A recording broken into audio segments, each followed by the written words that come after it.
Pemirsa, DPD Posko Perjuangan Rakyat atau Pospera Bali menyebarkan vibrasi jika demokrasi itu riang gembira, demokrasi itu tidak ada intimidasi atau ketakutan dalam mengungkapkan aspirasi, serta hak suara masyarakat.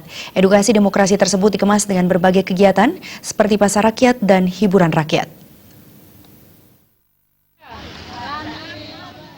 Edukasi demokrasi riang gembira, bukan mengintimidasi atau menakutkan. Dikemas dengan berbagai kegiatan seperti pasar rakyat, senam jempol, deklarasi, hiburan rakyat, games, nobar debat capres di Jalan Merpati, Gang Sesapi Putih, Monang Maning, Denpasar, yang terlihat meriah dan menarik animo masyarakat sekitar Monang Maning. Kegiatan lainnya adalah pasar murah. Panitia menyediakan 600 paket sembako yang dibanderol dengan harga Rp25.000 dan Rp35.000 yang terdiri atas telur, minyak sayur, gula, dan beras. Semua dilakukannya secara swadaya. Terkait demokrasi Pileg dan Pilpres, jumlah total paket sembako yang disiapkan mencapai sekitar 1.500 paket untuk 3 titik beserta kaos juga tas belanja.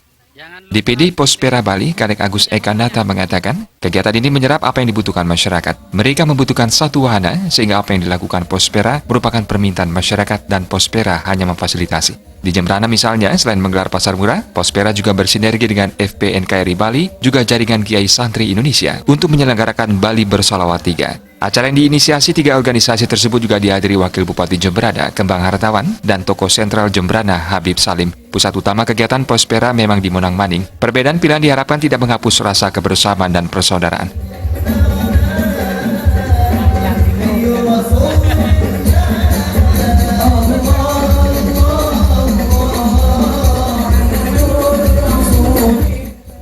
Walaupun Pospera mendukung langsung Jokowi Maruf Amin, siapa saja boleh hadir di pasar murah bebas. Pendukung Jokowi Amin dan Prabowo Sandi diharapkan, kontestasi hanyalah kontestasi yang bersifat sementara. Persaudaraan tetap nomor 1, begitu pula kebinekaan Tunggal Ika. Selesai dari kontestasi 17 April 2019, semua akan kembali menjadi saudara, bertetangga dan rukun. Tagline-nya adalah, satu nusa, satu bangsa, dan satu bahasa yang selalu digaungkan.